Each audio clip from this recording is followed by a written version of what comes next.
Assalamualaikum warahmatullahi wabarakatuh. Pada kesempatan kali ini saya akan menceritakan kisah keteladanan Ashabul Kahfi.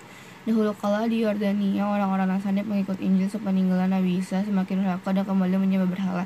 Pada saat itu seorang raja yang memerintah sangat kejam bernama Decianus atau Decius dari 249 sampai 251 Masehi. Sang raja memaksa rakyatnya untuk menyembah berhala. Seperti dirinya, dia selalu berkeliling wilayah kerajaan untuk memastikan apakah rakyatnya menyembah berhala atau tidak. Jika ditemukan ada yang tidak mau menyembah berhala, mereka disiksa bahkan dibunuh.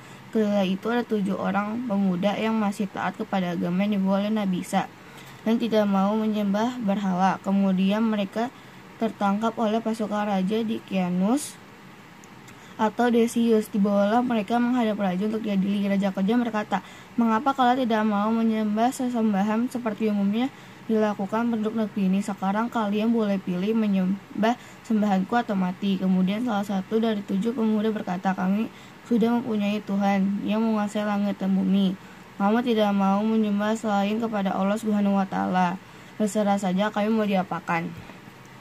Tidak seperti biasanya, raja menyurutkan amarahnya dan berkata, "Aku suka kalian, oleh karena itu pikirkanlah kembali sikap kalian itu. Jika sudah tenang dan berubah pikiran, menghadaplah kepadaku. Tetapi jika saat usai batas waktu yang sudah ditentukan kalian masih berkeras juga, kalian akan binasa." Kemudian mereka dilepas dan raja kemudian pergi meninggalkan ibu kota kerajaan. Kesempatan itu digunakan 7 orang pemuda untuk berunding. Akhirnya mereka sepakat untuk berlindung di gua gunung yang jalus. Adapun nama-nama pemuda itu adalah Maxalmina, Martinus, Castunus, Bairunus, Danimus, Yatbunus, dan Tamlika. Kemudian setelah mereka membawa bekal secukupnya yang ditampung oleh seorang yang bernama Tamlika, berangkatlah mereka ke gua yang akan dituju. 7 pemuda tersebut berlindung di dalam gua. Mereka inilah yang dinamakan Ashabul Kahfi. Mereka menyelamatkan iman dan tauhid kepada Allah Subhanahu wa Ta'ala dengan cara melarikan diri dari kejaman raja tersebut. Setelah mereka membawa bekal yang cukup, kemudian mereka pergi meninggalkan desa kediamannya menuju gua. Adapun mengenai letak gua tersebut, ada yang berpendapat bahwa lokasi gua tersebut berada di Yordania, di perkampungan Ar-Rajib, atau dalam Al-Quran disebut dengan Ar-Rokim, yang berjarak 1,5 km dari kota Abu Alanda, dekat kota Amman, Yordania. Di tengah perjalanan menuju gua, mereka diikuti seekor anjing yang terus-menerus mengikutinya meski sudah diusir berkali-kali. Nama anjing tersebut adalah Kitmir. Ajaib anjing ini berkata, "Aku ikut. Aku senang kepada orang-orang yang menjadi kekasih Allah Subhanahu wa Ta'ala. Nanti aku akan menjadi penjaga saat kalian tidur." Terkejutlah mereka dengan keadaan yang dramatis itu.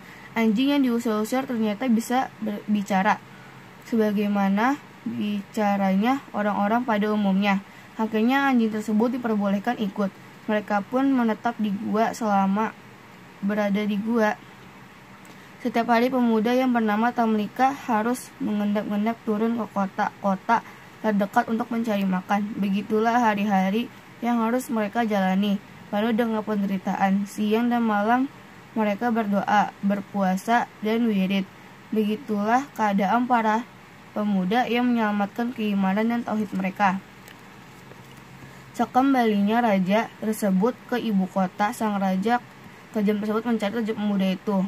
Raja memerintahkan pasukannya untuk menangkap para pemuda tersebut.